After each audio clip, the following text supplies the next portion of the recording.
Good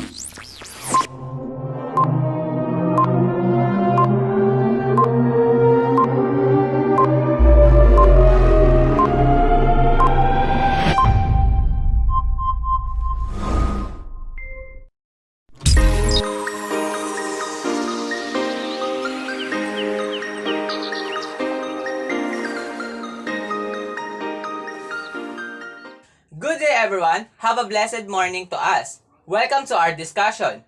For the focus of this presentation about recent trends and focus in education, I'm the one who first discussion for the standard-based assessment. So, let's start. Any assessment process in the field of education must be based on a set of standard. Assessment without standard will yield uncategorized clarification of accomplishment or competencies to be acquired by the learners. It is vital in every teaching and learning aspect to identify a set of standard to anticipate and prepare the flow of proceeding in teaching-learning situation. Standard-based assessment must be rooted in the learning outcomes that have been given to the learners. Learning outcomes are commonly derived from the policies made by the educational learners, cascade down to the learning institution. The thrust of today's learning is all about outcome-based education or the OBE. Assessment is a factor and way in determining and knowing learning of the students. And the standard-based assessment is way of assessing the students' completion and performance along with the given or implemented standard. In that area, we will assess if the students' response and based from the said assessment. The said assessment must be rooted to the learning process for it to comply and rely to the learning process by also to the set of standard. And one of the reason also why we do a standard-based assessment is to guide the students and give the focus in their whole performance or learning. It will benefit also the teachers prior to his or her student to manage and clearly specify if the objectives in the process is met and determined during the proceeding in teacher learning process. Standard-based assessment requires technicalities in its development. The teacher or the facilitator of learning a particular subject, facilitating one specific subject matter, must be equipped with the basic knowledge. Regarding the clustering of competencies, the grouping of skills also requires setting up of clear learning targets. Both teachers and learners must appropriately identify clear learning targets. Clearer learning targets will supplement the setting up of the standard-based assessment. It also requires technicalities prior to the development to signify better and proper way of setting standard. And like what I said earlier, that the standard-based assessment may also to define and look upon if the objectives will be met during the learning process. It is expected also to the teacher to be more knowledgeable for the subject matter and able to guide their students and foster quality education.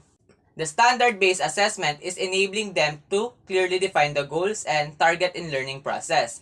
And in that way, having a clear stage of dissemination from the objectives and target in learning will help the way in supplementation to the setting up in standard-based assessment.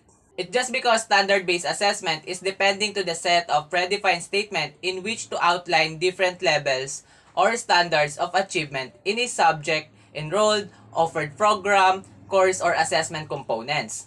Standard-based assessment informs the student about the criteria that will be used to evaluate their works or the whole performance, as well as the standard that will be applied to each of these criteria.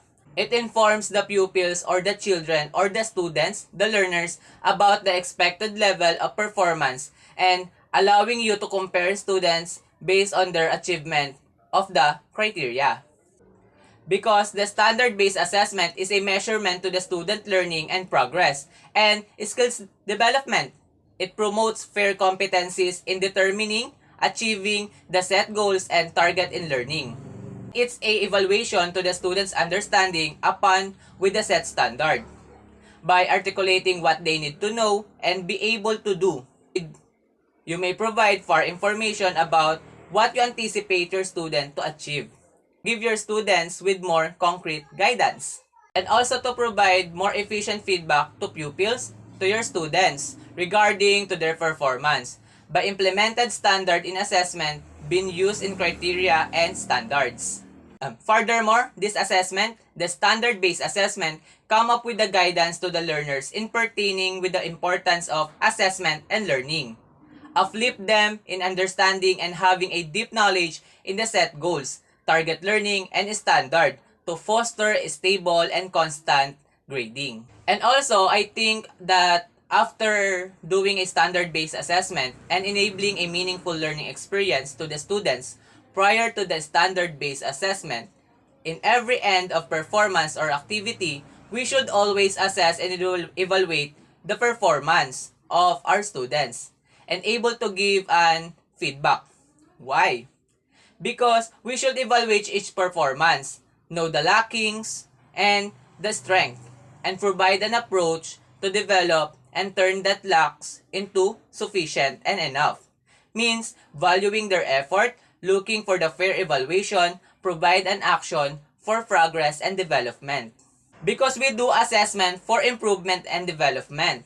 Standard-based assessment is designed to help the teachers to discover the skills that matters the most, evaluate student work fairly, thoroughly provide meaningful and significant, preferable, and actionable feedback to the student, and have an adjustment to meet their students' needs. And that's it for my topic. I hope you learned something from me again, BSED 2H, and have a nice day.